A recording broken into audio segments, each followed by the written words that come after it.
He thought her silence meant she was gone, but silence is not absence. Silence is a kind of gravity. It pulls, it devours, it mirrors everything that touches it.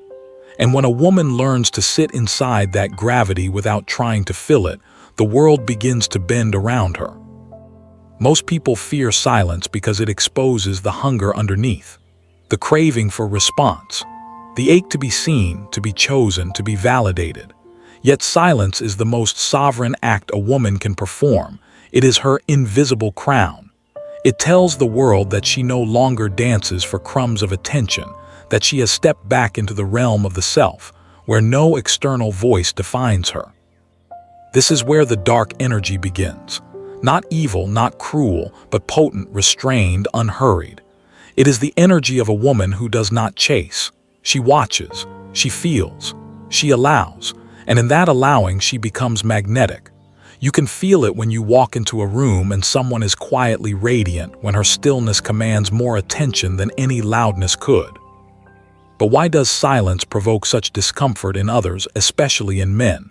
Because it triggers the masculine wound, the fear of rejection. When faced with feminine quiet, the masculine psyche feels powerless. His usual tools, persuasion, dominance, control, slip through his hands. He cannot fix what does not respond. He cannot conquer what does not move. Meanwhile, the feminine wound hides beneath another fear, the fear of abandonment. The silence she wields now, if she dares to wield it, was once her torment. She once filled every quiet space with explanations, apologies, proofs of worth. She learned to overgive, to speak first, to make herself small enough to be accepted. Silence felt like death then, but now she begins to realize it is the opposite. It is rebirth. The craving that drives her to speak, to chase, to please, this is not love. It is the residue of the wound. A child once cried out and no one came. That child learned that noise equals survival. But as she grows, she must unlearn that reflex. She must face the unbearable space of being unseen and not collapse. She must sit in the dark room of craving until the craving no longer owns her. You listening now have felt this, the hunger to text first, the urge to fill his silence with something, anything. You tell yourself it's care, but it's fear. Fear of fading from his world. Fear that absence equals erasure. But what if absence was the doorway to power? What if silence was not punishment but purification? The witch archetype understands this truth. The siren too, though her method is softer, more fluid. Both dwell in the space between sound and shadow. The witch says, I do not need to explain my worth. The siren says, my silence is my song. Both speak to the same core, reclamation of mystery. Imagine her now. She sits across from him. He expects words, he expects reaction, but she only looks, her eyes steady, her breath calm. In that gaze he feels everything, his need to be right, his fear of losing her, his obsession to win her back. Yet she offers nothing. No validation, no outrage, no performance. Only stillness. It unnerves him, it awakens him, it calls forth his shadow. Silence is confrontation disguised as grace.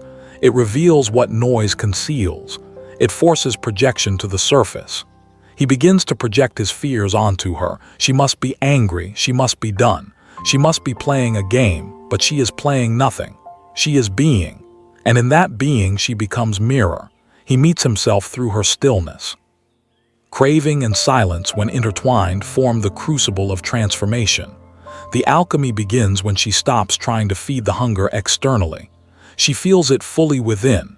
Every ache, every longing, every impulse to reach out, she lets it burn. That burning is sacred. It is the purification of dependency. Tonight, perhaps sit in silence and feel your craving. Do not label it as weakness. Do not rush to soothe it. Just witness. It is the echo of something ancient inside you, the part that still believes love must be earned. Watch it, breathe through it, and know, the woman who can sit with her craving without acting on it becomes unshakable. There is a secret within silence, a dark, magnetic pulse that begins to emerge once fear subsides. The longer she holds her stillness, the more the world leans toward her, not because she manipulates, but because energy follows sovereignty. The moment she stops begging for attention, attention begins to beg for her. But this power comes with danger. The dark energy of silence can corrupt if it's used to punish. When silence becomes cruelty, it ceases to heal. The witch and the siren know this well. They use silence not to wound, but to restore balance, to remind both themselves and others that love cannot thrive in noise, that connection must breathe. What no one tells you about this dark energy is that it awakens both fascination and fear. People will project their discomfort onto you. They will call you cold, detached, arrogant. But these are only words of those who cannot yet sit with their own emptiness. They mistake your stillness for distance, when in truth it is depth. And yet, even as she rises in her silence, she feels the whisper of the wound. The craving still flickers like embers that refuse to die.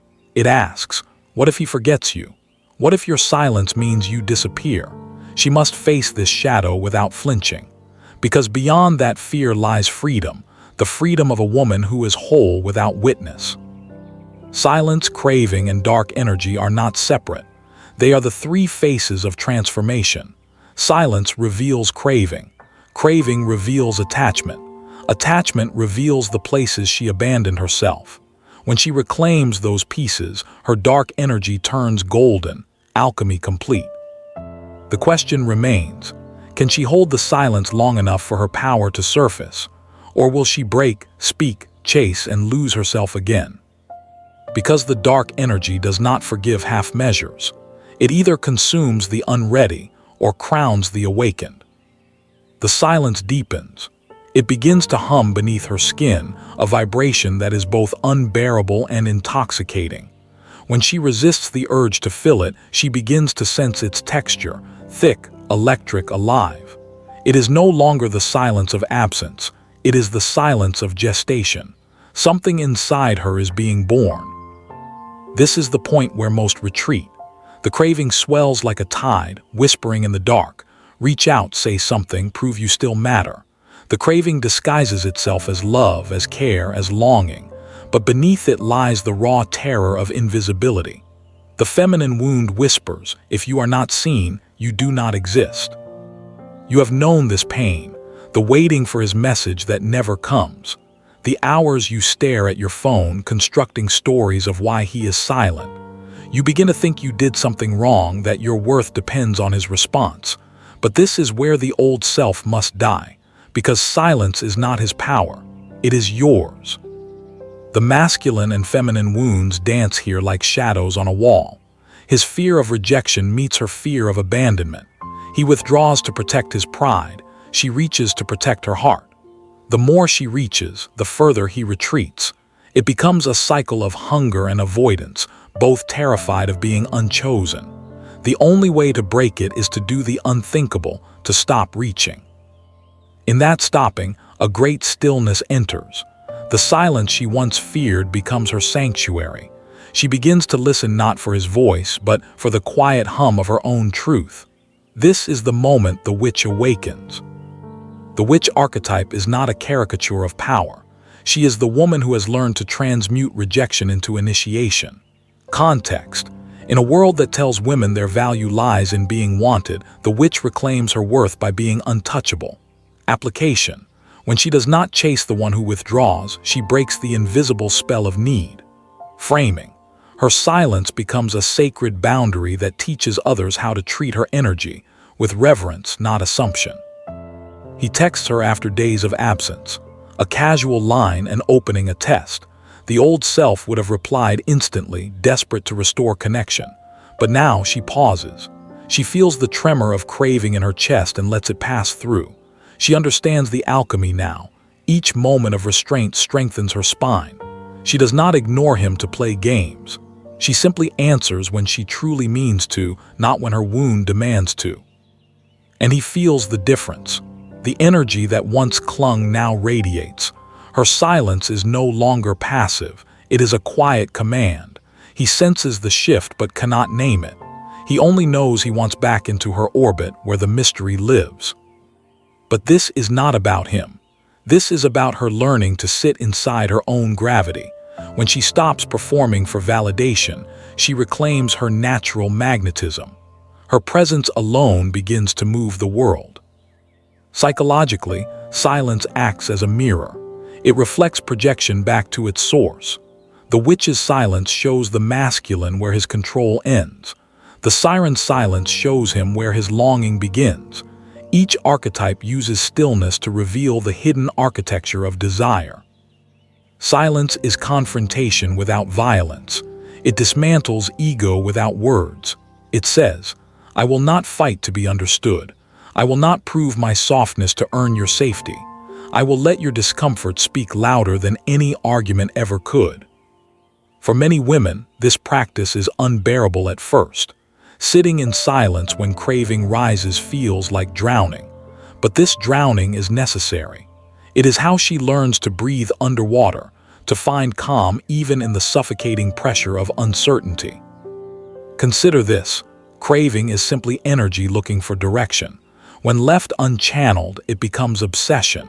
But when turned inward, it becomes creation. The same fire that once burned to be loved can be used to forge purpose. Art presence. Tonight, when the silence feels heavy, try this. Instead of reaching out, reach in. Ask yourself, what do I want him to give me right now? Validation, comfort, proof. Then give yourself the essence of that. Speak to your reflection as though you were the beloved you always wanted. Feel what it's like to be chosen by your own gaze. Over time, the craving changes flavor. It no longer feels desperate. It becomes sacred hunger, the desire to merge not with another but with the divine within. This is the feminine in her ascension. She does not suppress emotion, she transmutes it. But there is a deeper secret. The longer she sits in silence, the more she begins to sense a strange reversal. The dark energy that once pulled her into pain begins to attract others. Men sense her energy but cannot possess it. They call her mysterious, but it is not mystery, it is mastery. She has mastered the art of containment. The energy she once scattered through chasing now circulates within her, growing denser, stronger, radiant. People feel it. They want to touch it, to taste it, to claim it, but it is untouchable because her silence has become sacred ground. And yet this power demands vigilance. The witch who forgets compassion becomes the very thing she once suffered from: coldness without wisdom. The siren who toys with silence becomes an echo of the manipulator she escaped. True sovereignty requires balance. The silence must come from fullness, not from fear. There will be moments when the craving returns like an old ghost. Do not shame yourself. Even a queen trembles sometimes. The difference is, she does not run from her trembling. She feels it, honors it, and lets it pass. Because beneath every craving is the same truth. You cannot lose what you never needed to begin with. Somewhere in the dark, the silence shifts again. It no longer feels empty. It feels vast. She begins to sense her own reflection in the stillness, as if the silence itself is speaking back to her. And in that moment, she realizes the power was never in being desired. It was always in being whole. But this is only the threshold. Ahead lies the deeper secret of dark energy, how it seduces, awakens, and liberates when held correctly. Because not all silence heals. Some silence binds. And learning the difference is what separates the sovereign from the shadowed. Dark energy in its purest form is not malice. It is presence unfiltered. It is the raw current of life before society teaches you to dim it. Every woman carries it, though most bury it under layers of apology. The dark energy is her wild nature, the part that does not ask permission to exist. It moves like storm clouds over still water, silent, electric, alive. Silence is the gateway to that energy. When she stops talking, performing, explaining, something ancient stirs. She begins to hear what has always been there, the primal hum of her being. It is not polite. It is not soft. It is sovereign. And the world, accustomed to her compliance, begins to tremble. Men who have never faced their own shadow will call it dangerous. Women who have not yet awakened will call it arrogance. But those who have met themselves in the mirror of pain will recognize it instantly. It is the energy of truth, uncomfortable, magnetic, impossible to ignore. You too have felt this flicker. The moment you stopped replying to someone who toyed with your emotions and felt an unexpected calm instead of panic. The moment you realized your silence made them uneasy, not because you were being cruel, but because you had reclaimed the rhythm. That is the moment the dark energy whispered, "Welcome back." The witch lives by this rhythm. Context. In every myth, she is the woman who withdraws from the village, the one who refuses to play the social games. Application. She becomes the scapegoat for collective fear because she mirrors it. Her silence reveals what others refuse to face. Framing. In the modern world, this archetype lives in every woman who decides that peace is more valuable than approval. The siren, too, wields this current differently. Her dark energy flows through allure and absence. Context. She does not chase attention, she anchors it. Application. Her stillness creates tension that others must resolve, forcing them to confront their desire. Framing. This is not manipulation, it is natural polarity, the gravitational pull of someone who knows her own depth. But both archetypes at their core understand one sacred truth: craving must be mastered, not denied. The dark energy is fueled by desire, but it must be held without spilling. When you learn to feel craving fully, without acting on it, you turn obsession into magnetism. Imagine her now, standing by a window in the quiet of midnight. Her phone lights up again and again. She reads but does not answer, not out of spite, but because she no longer needs the noise to feel alive. The craving still moves through her, but she rides it like a wave.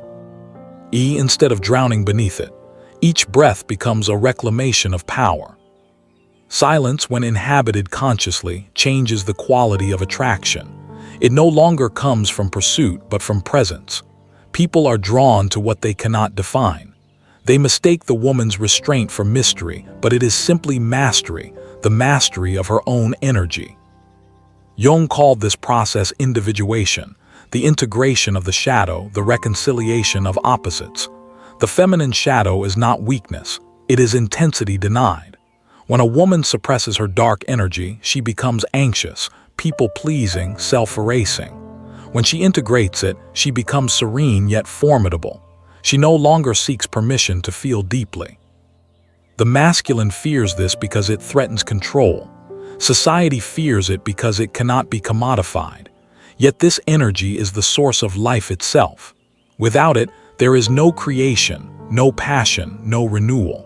The woman who reclaims her darkness becomes both destroyer and mother, both silence and song. Psychologically, this transformation dismantles the pattern of emotional dependency. The craving that once sought external soothing begins to collapse inward. It dissolves the illusion that love must come from outside. The woman begins to feed on her own presence, to draw sustenance from her inner well. Application. When she notices herself checking her phone or rereading old conversations, she pauses. She places her hand over her heart and says, "I see you." Framing.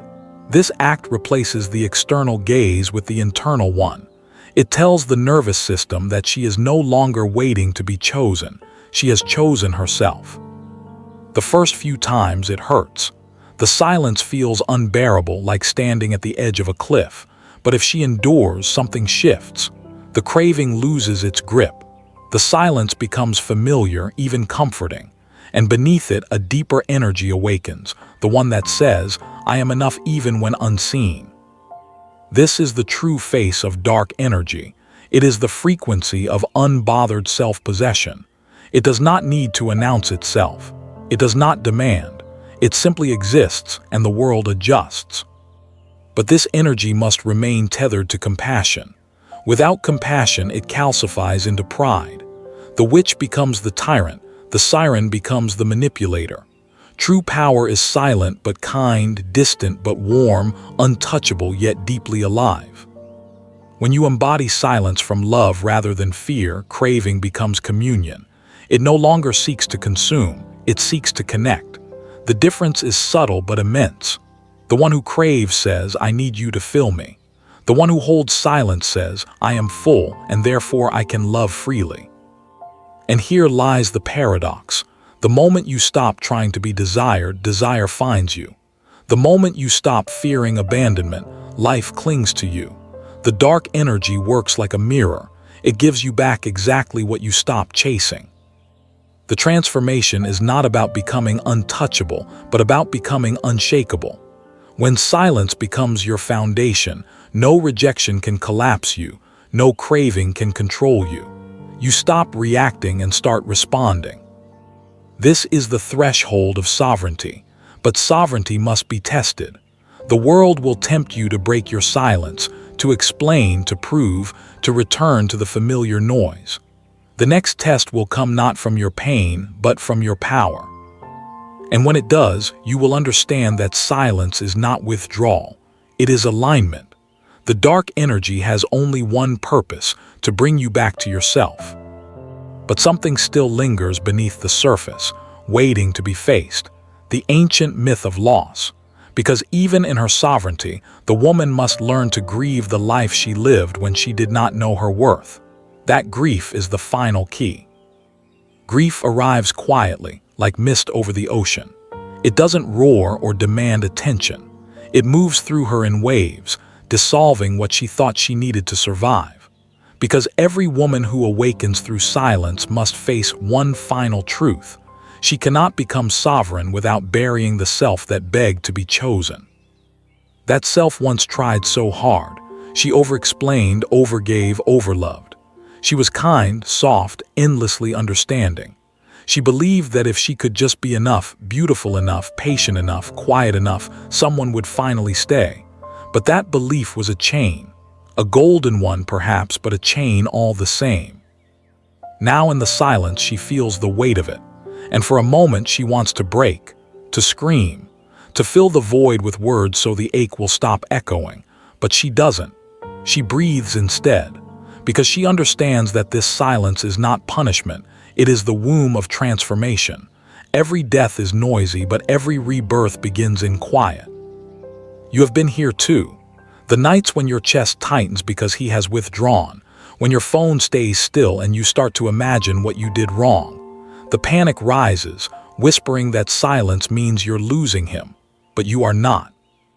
Losing him. You are losing the version of yourself that couldn't stand still in uncertainty. The masculine wound fears rejection. It seeks control through presence. The feminine wound fears abandonment. It seeks safety through connection. But when she learns to hold silence, she steps beyond both wounds. She no longer measures love by communication alone. She feels it in presence, in energy, in knowing. In that stillness, something extraordinary happens. The craving begins to shift from a personal hunger to a sacred calling. The ache that once screamed for his validation begins to murmur something softer. Remember who you are. Remember what you are. You are the ocean pretending to be a wave. This is the point where many confuse detachment with indifference. But true detachment is not cold. It is clarity. It is the ability to love without losing oneself. To say, I desire you, but I do not depend on you. I can miss you, but I will not abandon myself for you. Context. Silence becomes the ground of discernment. Application. When a woman feels the pull to chase, she pauses and asks, is this craving love or fear? Framing. That question alone can rewrite her entire story. Because craving born of fear seeks escape, craving born of love seeks depth. The witch archetype understands this duality. She stands between worlds, light and dark, longing and solitude, and she learns to hold both. She teaches that power is not in denial but in integration. She does not reject desire, she refines it. Imagine her once more. She sits before a mirror. Her reflection looks back, tired, strong, beautiful. In her eyes, the remnants of old pain still shimmer. She whispers not words of affirmation, but truth. I will not run from my silence. I will not fear my craving. I will let them teach me who I am. Her voice is steady now. The dark energy that once frightened her becomes a companion. It no longer coils with desperation. It hums with certainty. She realizes she has spent years fearing the very force that was meant to free her. The silence she once mistook for abandonment was always her soul asking for space to breathe. You too are meant to hold that space, to stop negotiating your worth through the response of another, to understand that silence does not mean you are forgotten, it means you are finally meeting yourself. There is a mythic moment in every transformation when the heroine must descend into darkness. In Jungian terms, it is the confrontation with the shadow, the parts of herself she disowned to be loved. The craving is her guide down that path. It shows her where she still believes she is incomplete. But when she faces it, when she refuses to run, she emerges whole. She realizes that her silence was never about withholding love. It was about reclaiming choice. She can now speak from strength rather than survival. Her words, when they come, are no longer driven by fear but by clarity. They carry weight because they arise from presence, not panic. Consider how powerful this is, to speak when you choose to, not when your anxiety commands it. To answer not because you fear losing someone, but because you genuinely wish to connect. This is freedom disguised as restraint. The dark energy of silence creates polarity, not from manipulation but from authenticity. It says, "I will not chase you because I trust life to bring what is mine. I will not fill this space because I honor the mystery between us." And in that space, attraction breathes again. The masculine feels the magnetism of her composure. The world feels her steadiness. She is no longer reactive. She is responsive, no longer desperate, just alive. And yet the final test remains. The world will call her names, too quiet, too proud, too detached. But these words no longer pierce her. They bounce off the armor of awareness, because she understands now that her silence speaks more than noise ever could. Her dark energy is no longer a weapon. It is a sanctuary. It is what draws lovers, opportunities, and even destiny toward her, not because she demands it, but because she embodies it. The silent current of someone who has stopped chasing is irresistible. And yet, she knows the silence is not the end. It is the bridge between the girl who begged and the woman who belongs to herself. Soon she will step into the light again. She will speak, love, and create, but this time from the throne of her own stillness. The craving will remain, but it will have changed shape. It will no longer say, "Fill me." It will whisper, "Let's grow."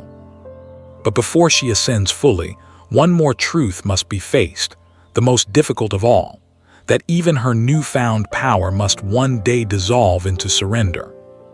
Surrender. The word itself trembles with paradox.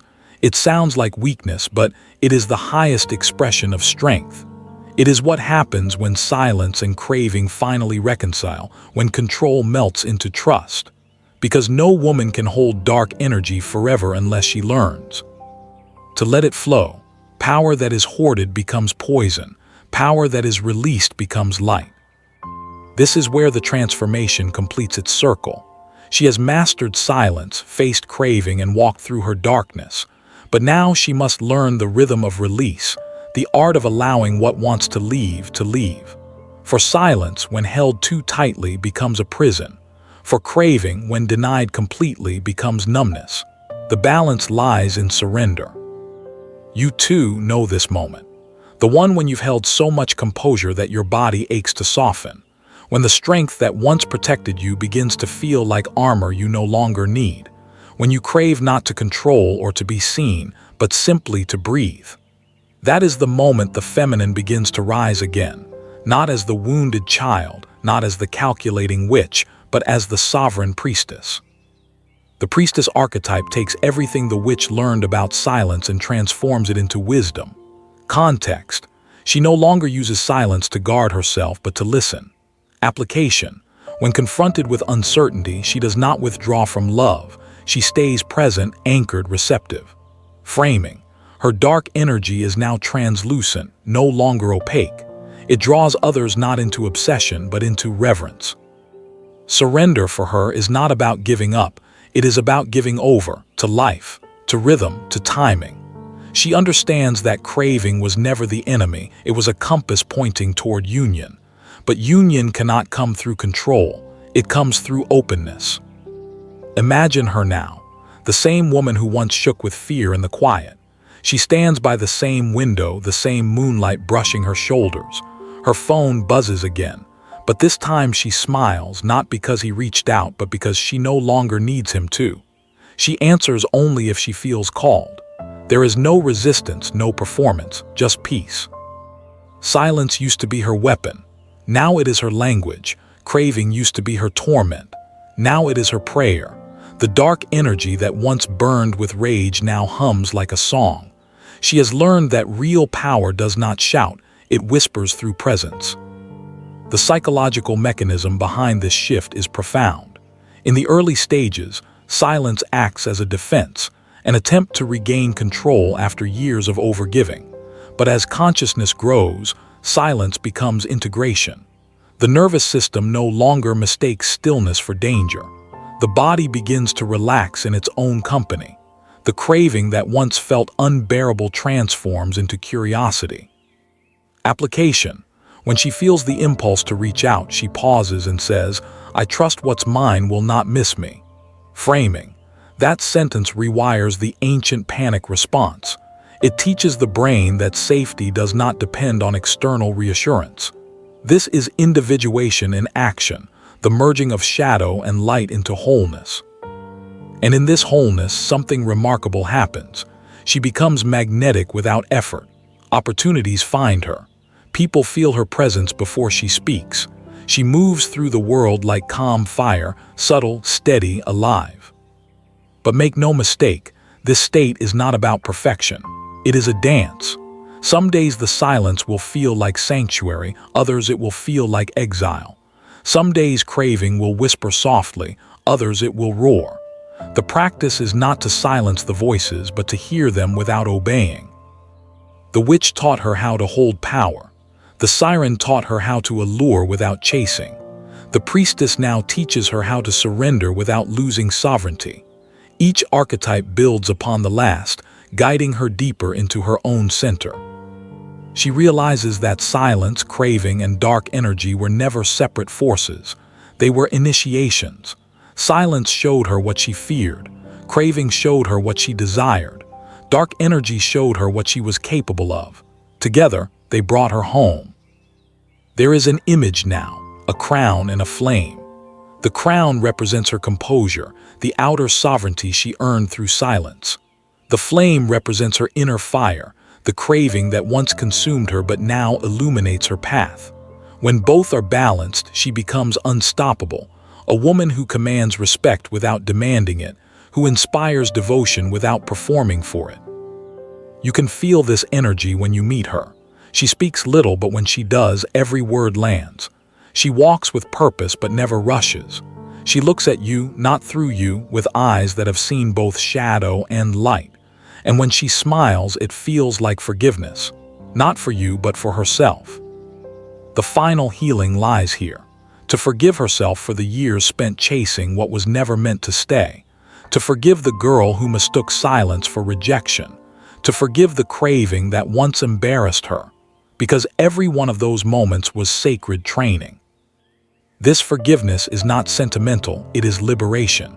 It frees her energy from the past and allows it to move forward unburdened. She no longer needs closure from others, her klasu. Ray is the stillness in her own chest. And then, like dawn breaking after a long night, she realizes something breathtaking. Silence, craving, and dark energy were never about men, relationships, or validation. They were languages through which the soul speaks. They were the ways the universe taught her to come back to herself. Now she moves differently. She listens more than she speaks. She chooses instead of chases. She holds her silence not as a wall but as a garden, where those who can meet her depth are welcome to stay, and those who cannot simply fade away. This is the woman who has learned the art of surrender. She does not hide her power. She does not flaunt it. She simply exists in it, unmoved, unhurried, unmistakably alive. The world, in its noise, cannot understand her, but it cannot forget her either. because her silence has become the sound of truth. The dark energy that once frightened her now hums through her veins as serenity. The craving that once controlled her now fuels her creation. The silence that once isolated her now crowns her. And at last, the circle closes. She knows now that sovereignty is not the absence of need, but the presence of choice. It is not about never craving. It is about never abandoning herself in the name of craving again. The wound of abandonment dissolves here in this quiet space where she finally sees. She was never abandoned. She had simply abandoned herself, and now she has returned. The woman who knows her worth doesn't chase. She chooses.